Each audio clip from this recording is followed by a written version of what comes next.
En la clase de hoy vamos a transitar los aspectos de la historia del arte vinculado al arte paleocristiano.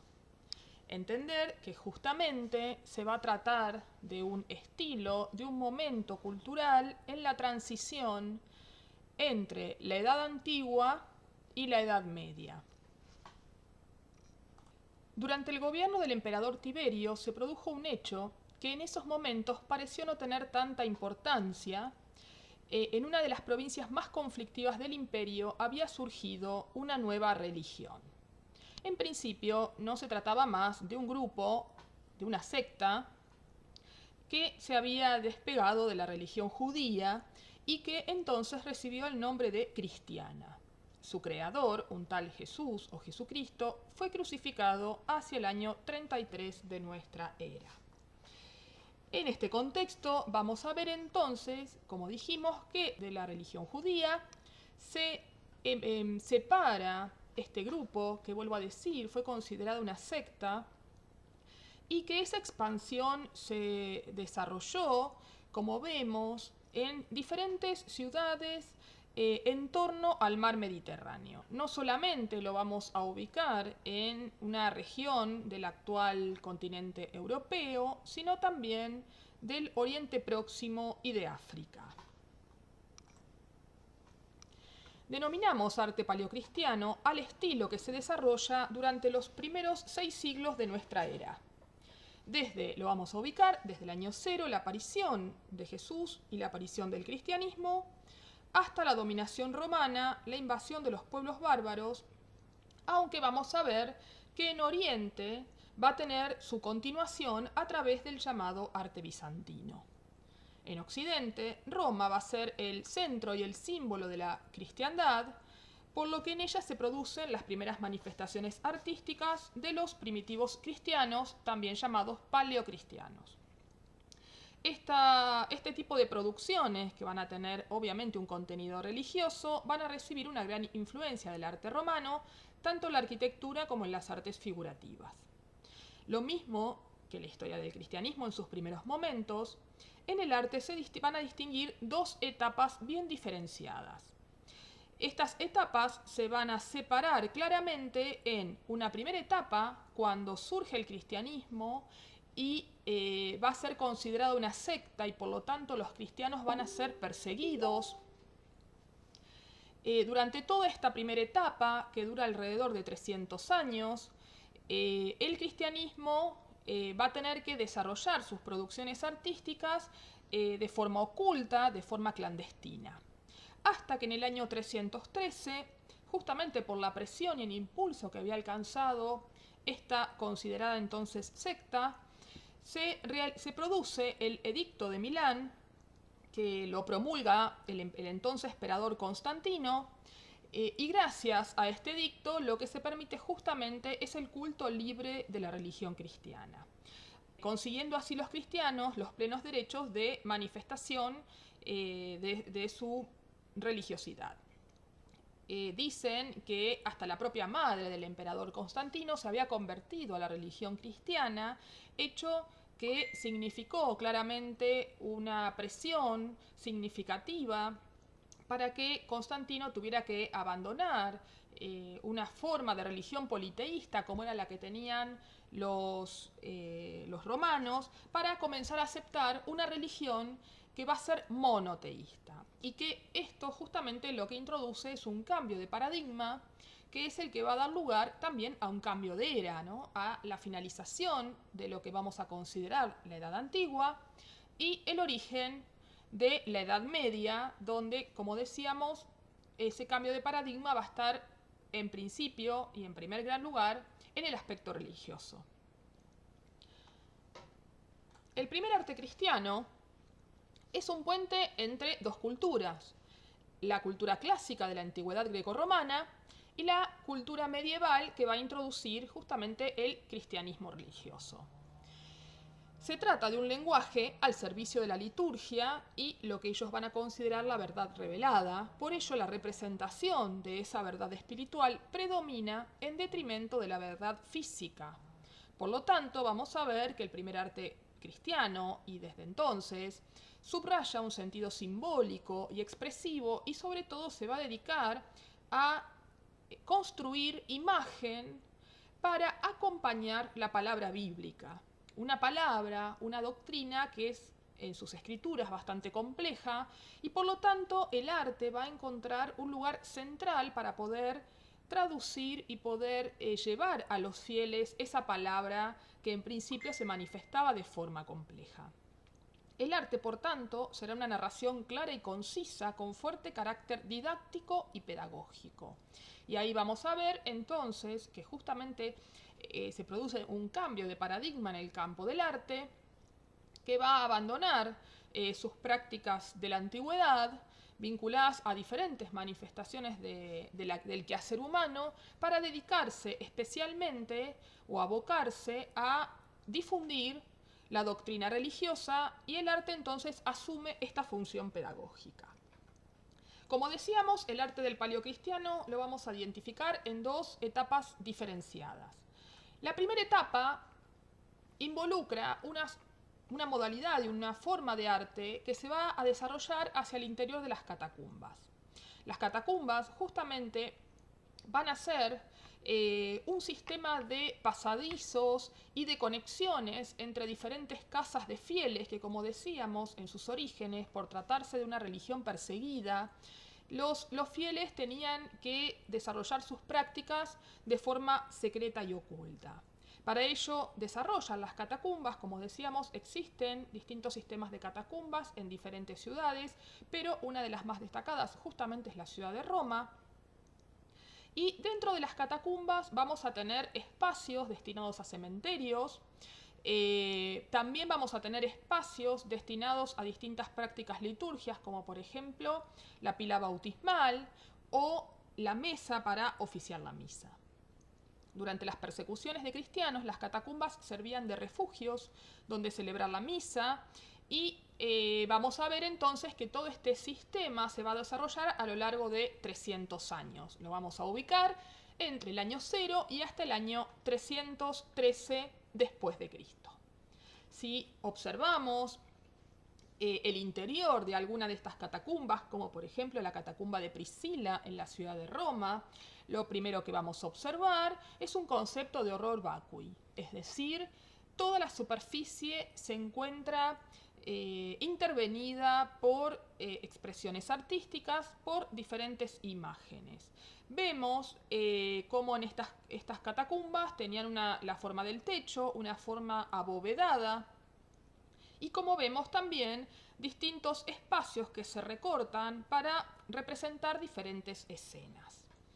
Asimismo, si seguimos transitando el interior de la catacumba, decíamos, van a existir sectores destinados al cementerio, donde justamente una de las prácticas de culto ritual que va a introducir el cristianismo es la sepultura del cuerpo. Para los cristianos, el cuerpo es capaz de revivir al tercer día, razón por la cual se reemplazan las incineraciones, que era una práctica judía, en favor de poder sepultar el cuerpo completo, entendiendo, vuelvo a decir, este concepto de resurrección.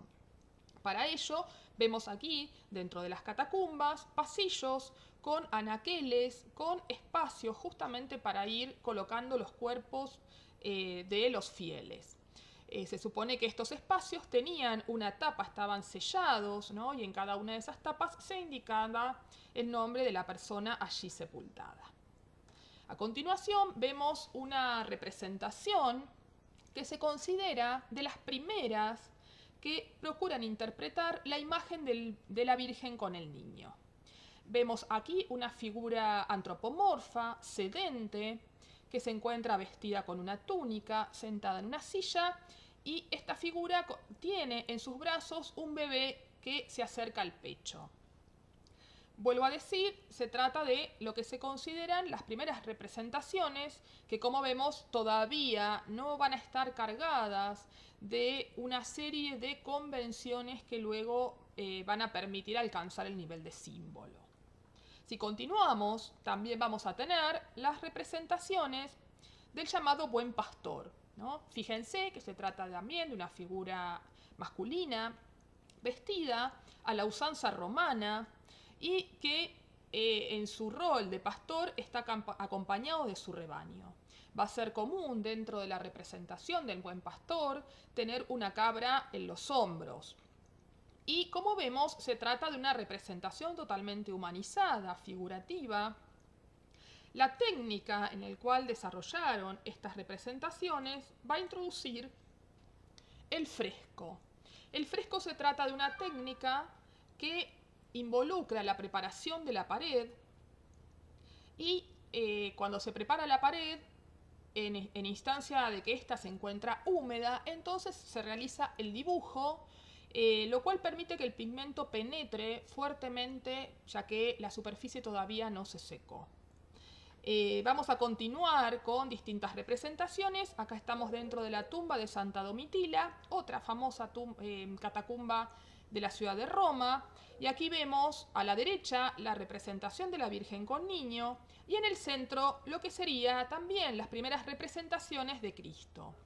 Se trata de una representación totalmente humanizada, vestida a la usanza de la época y, como decimos, todavía carente de una serie de convenciones que luego se van a colocar y se van a incluir a la figura de Cristo.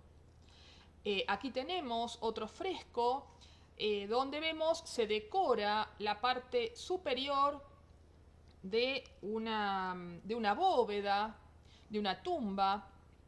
En la parte de abajo vemos justamente la concavidad donde iría el cuerpo del muerto. Se trataría pues de las primeras representaciones donde Cristo adquiere el rol de profeta y se encuentra rodeado de sus discípulos y justamente compartiendo la palabra de Dios. Aquí vemos dentro de la catacumba esta tapa que se utilizaba justamente para cubrir los féretros y que, como vemos, estas tapas tenían inscripciones, escrituras que iban indicando de quién se trataba. Asimismo tenemos otros sectores, en este caso la catacumba de Calixto en la ciudad de Roma, donde tengan en cuenta que estas prácticas se desarrollaron a lo largo de 300 años. En esos años, entonces, todos los cuerpos que iban muriendo se iban colocando dentro de estas catacumbas y luego, justamente de un largo proceso de descomposición, vemos aquí cómo muchos de los componentes de estos cuerpos yacentes se utilizaron de una forma ornamental. Luego del edicto de Milán y de la promulgación de la libertad de culto por parte de Constantino, a partir del año 313, como decíamos, el paleocristiano y este estilo va a sufrir un cambio importante, ya que los fieles van a poder salir hacia el exterior de las catacumbas para el desarrollo de sus actividades litúrgicas. Para este caso, entonces, surgen también las primeras formas de arquitectura eclesiástica. Se adopta el modelo de basílica romana y surge justamente el patrón que de alguna manera vemos que va a tener una amplia continuidad durante la Edad Media y durante el desarrollo, ¿no?, del criterio eclesiástico, de la arquitectura eclesiástica. Esta tipología va a plantear la presencia de un atrio, es decir, un patio techado, que genera la transición entre el espacio exterior y el espacio interior, la transición que permite, digamos, pasar del espacio profano al espacio religioso. Una vez adentro del espacio religioso, la mayoría de las plantas de modelo paleocristiano van a tener una nave central y van a tener eventualmente naves laterales. Y también, a partir de esta estructura de nave, va a tener una nave transversal que va a generar la planta en forma de cruz. El cuerpo de la basílica, por lo tanto, se va a dividir de 3 a 5 naves separadas por columnas y arcos, siendo siempre la nave central la de mayor altura. Si observamos, acá tenemos una vista de planta de lo que se consideró la primera basílica de San Pedro en Roma. Vemos esta forma de planta en cruz.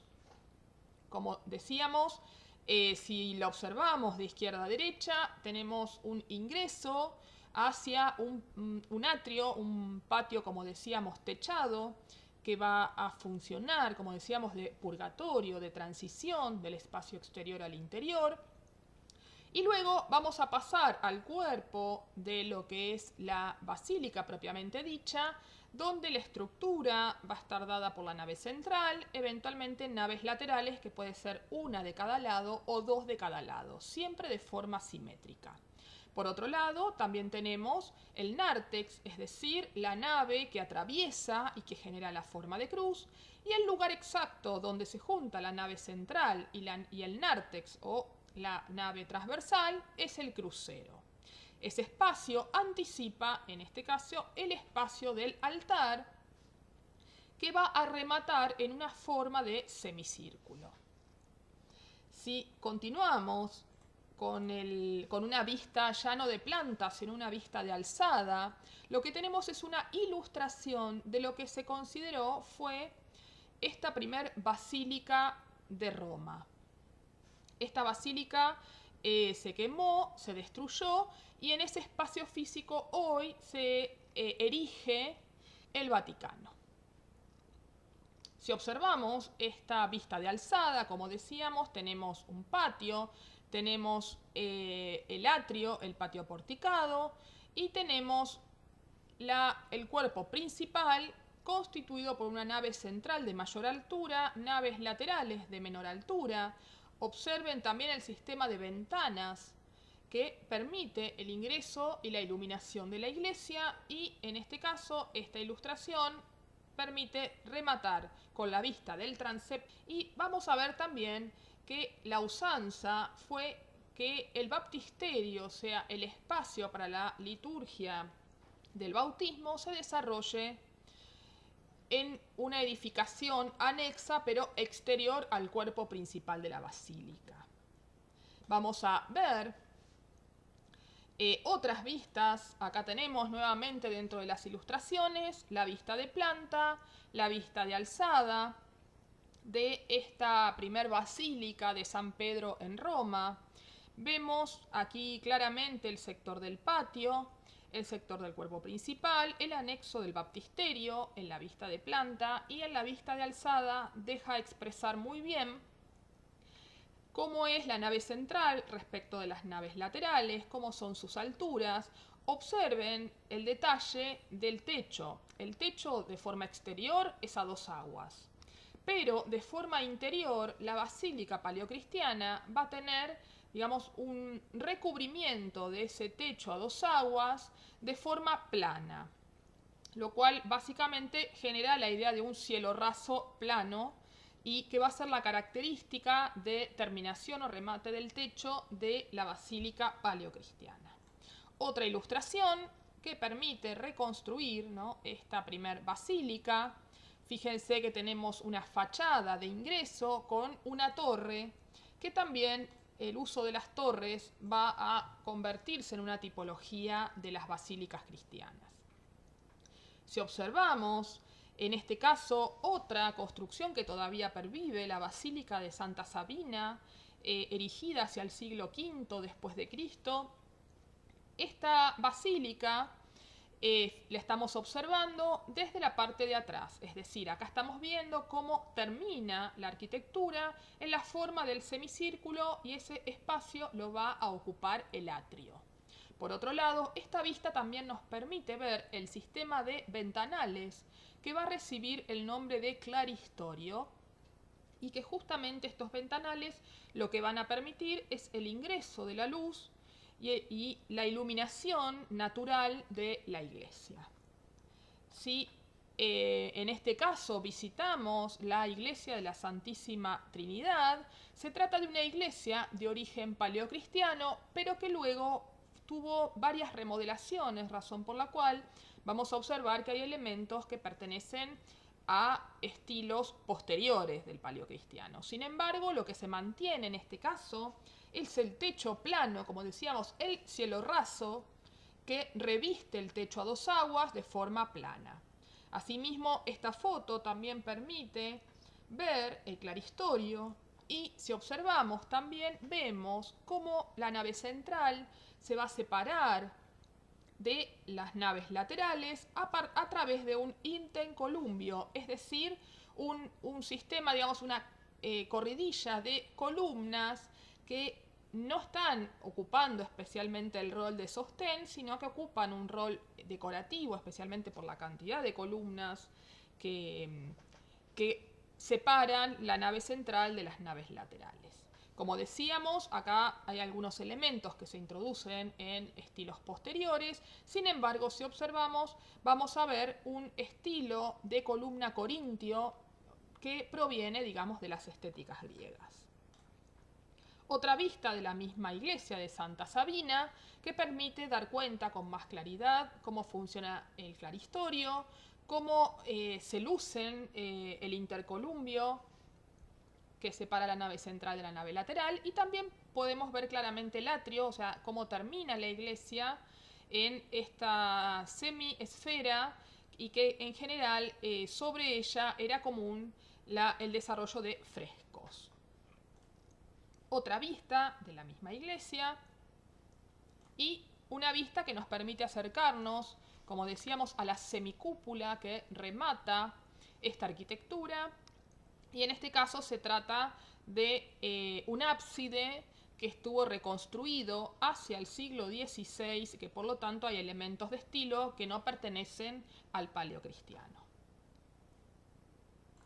Si tenemos la posibilidad de ver una vista de planta de esta basílica, vamos a observar que tiene la peculiaridad de que se diluye la forma de planta en cruz, que va a ser la característica, la más usual.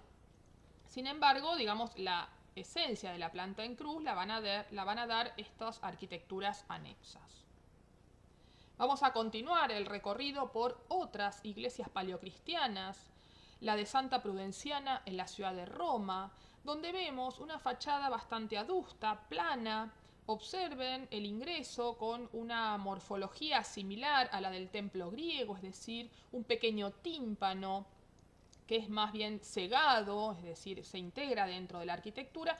Observamos que toda la fachada tiene una forma básica de templo griego con un remate en el techo de tímpano, y fíjense cómo se anexa en este caso la presencia de una torre, que como decimos va a ser generalmente la usanza, que siempre las iglesias van a tener o bien una torre o, lo más común, muchas veces dos torres erigidas de forma simétrica. La torre cumple la función de campanario. Una vista que nos permite ver más de cerca esta fachada, que como decíamos replica elementos de los templos griegos, que también replica elementos de la arquitectura romana, especialmente estos arcos cegados de medio punto. Y también vemos la policromía de los frescos ubicados en su exterior, que en este caso se rescatan de forma fragmentaria. Si nos introducimos en esta iglesia de Santa Prudenciana, vemos, justamente nos encontramos parados en la nave central, como cada columna se divide por un arco de medio punto. Vemos también, en este caso, que el arco de medio punto empieza a hacerse presente. Y si nos acercamos hacia la parte del atrio y lo que sería el remate y la zona central de la iglesia, si nos acercamos hacia el remate de esta iglesia, la zona del atrio, vamos a encontrarnos con una de las primeras imágenes de Cristo como maestro rodeado por los apóstoles. Vamos a empezar a encontrar cómo la imagen de Cristo empieza a desarrollar una serie de convenciones que van a acercarlo a las formas simbólicas que conocemos actualmente. Vamos a tener un Cristo sedente ubicado en el centro de la composición con una aureola, es decir, el signo de la magnificencia, el signo de la deidad. Observamos cómo este Cristo se encuentra sentado en un trono a modo de un rey y se va a encontrar rodeado por sus apóstoles. En la parte superior observamos la presencia de la cruz y observamos la presencia de cuatro figuras que se van a erigir como el tetramorfos. Se trata de 4 representaciones que refieren a los evangelistas: Mateo, que es el hombre alado; Marcos, que es el león; Lucas, el buey; y Juan, el águila. El tetramorfos vamos a ver que es una figura que luego va a alcanzar un gran desarrollo y protagonismo durante toda la Edad Media. Por otro lado, también observamos en la escena la presencia de 2 mujeres. Se trata probablemente de Doña Prudenciana y su hermana Práxedes, que en este caso se encuentran coronando a los apóstoles Pedro y Pablo. Toda la escena transcurre en un jardín en cuyo fondo se ven arquitecturas, y destacamos que comenzó a ser práctica de la época que aquellas personas que aportaban los recursos económicos para poder desarrollar la iglesia, entonces ese aporte económico podía traducirse en que entonces esa persona parecía representada cerca de Cristo. Y esta forma de representación le aseguraba a ese donante la posibilidad de un lugar en el cielo. Vemos aquí entonces cómo de alguna manera la iglesia empieza a encontrar recursos para el desarrollo de sus grandes arquitecturas. Aquí vemos un detalle justamente que permite ver a Doña Prudenciana, y también permite observar que esta obra no se trata de un fresco, sino que esta obra introduce una técnica que luego va a ser ampliamente desarrollada en la Edad Media, especialmente por la cultura bizantina. Se trata de la técnica del mosaico.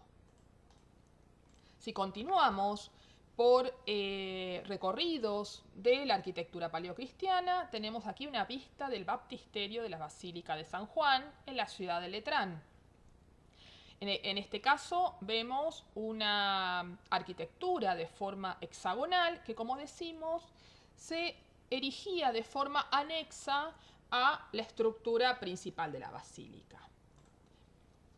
Nos encontramos ahora dentro de estas representaciones con un mural que es particular, ya que aparece la figura de Cristo representado, pero en un estadio de su vida que no es el que se alcanza convencionalmente.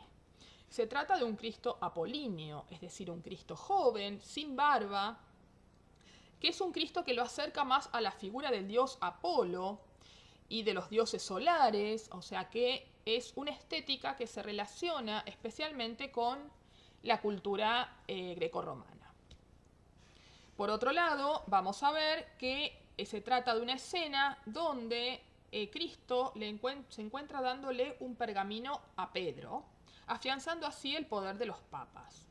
Bajo él aparecerán los corderos, ya que los corderos representan el rebaño, representan los fieles, y a su vez eso significa que la figura de Cristo asume el rol de un buen pastor, el rol de quien conduce al rebaño.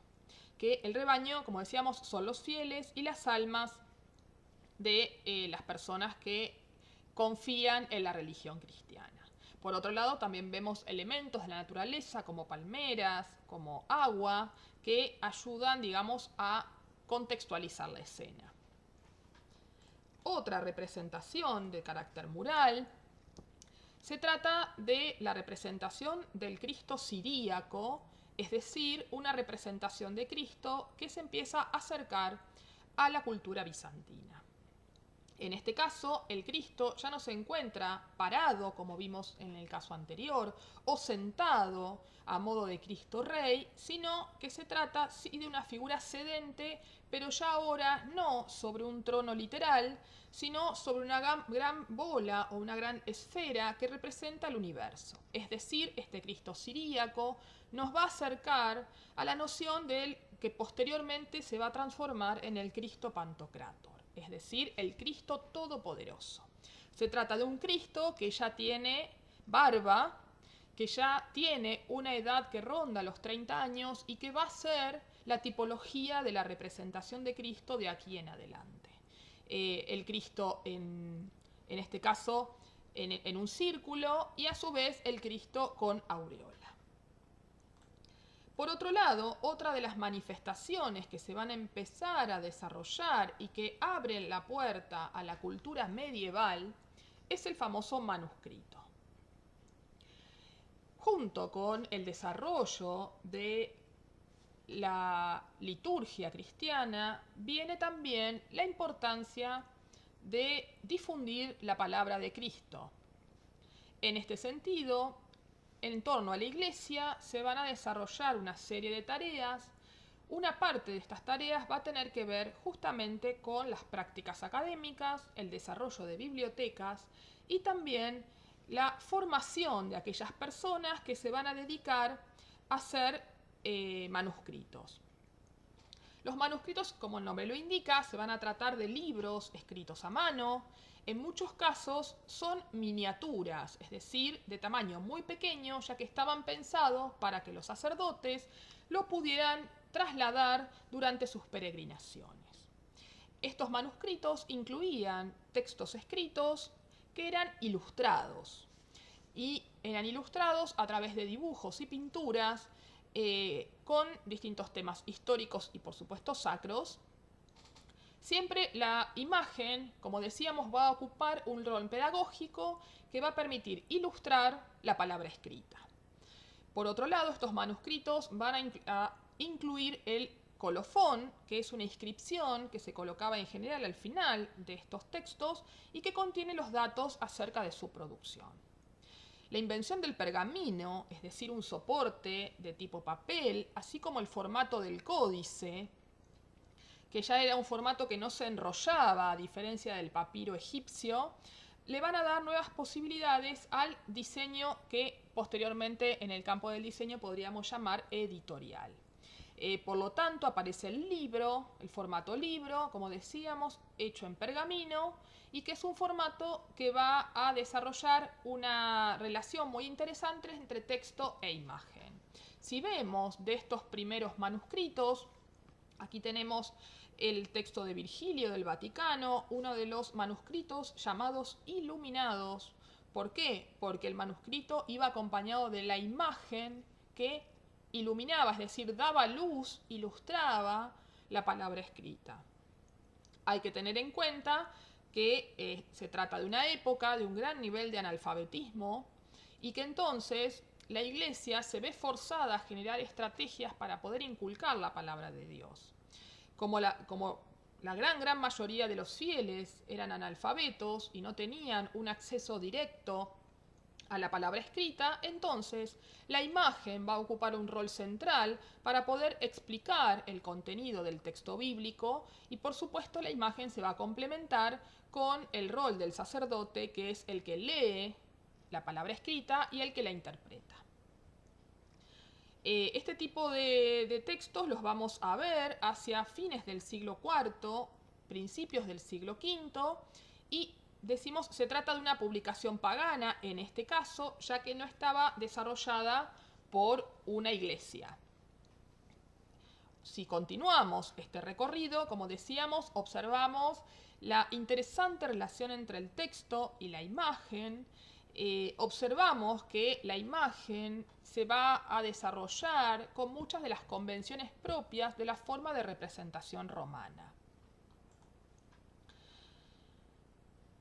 Por otro lado, vamos a ver que en cuanto al sistema de escritura, por un lado vamos a tener el uso de las escrituras romanas, es decir, de las capitalis monumentalis, y vamos a ver que en este caso, además de textos en escritura romana, van a empezar a proliferar también los textos y el uso de la tipografía de origen latino. Como conclusión, entonces, decir que los manuscritos que empiezan a proliferar en la época del Paleocristiano y que se van a transformar en un insumo cultural central durante toda la Edad Media, van a utilizar algunos de ellos la escritura romana, pero luego se va a empezar a convencionalizar el uso del latín y por lo tanto vamos a ver la aparición de las letras unciales, que ya tienen su origen en la cultura griega, y se llaman así unciales, que es un nombre que van a recibir posteriormente, ya que la uncia es una unidad de medida, se equivale, digamos, a la pulgada romana, la uncia, y se trata de letras mayúsculas redondas dibujadas libremente, adecuadas para una escritura rápida. Sin embargo, las unciales tienen la característica, como decíamos, de ser todo mayúscula. Entonces, para el desarrollo de estos manuscritos va a aparecer la tipografía semi-uncial, también llamada media uncial, que es un sistema de escritura que permite la alternancia entre el uso de mayúsculas y minúsculas, lo cual permite textos mucho más largos, de mayor realización y también mejor legibilidad. Aquí tenemos a continuación, en el bloque de arriba, la forma de diseño de la tipografía uncial, que como ya dijimos se realizaba con pluma, y entonces vemos que los rasgos ascendentes son finos y los rasgos descendentes permiten la descarga de la tinta y por lo tanto son más gruesos. En el bloque de abajo vemos las tipografías semiunciales, es decir, el desarrollo del alfabeto en minúscula, que va a permitir entonces el desarrollo de textos de mayor longitud y mejor legibilidad. Bueno, con esto cerramos entonces este primer tránsito por el paleocristiano, que como decimos es importante entenderlo como un momento cultural y un estilo de clara transición entre la Edad Antigua y la Edad Media.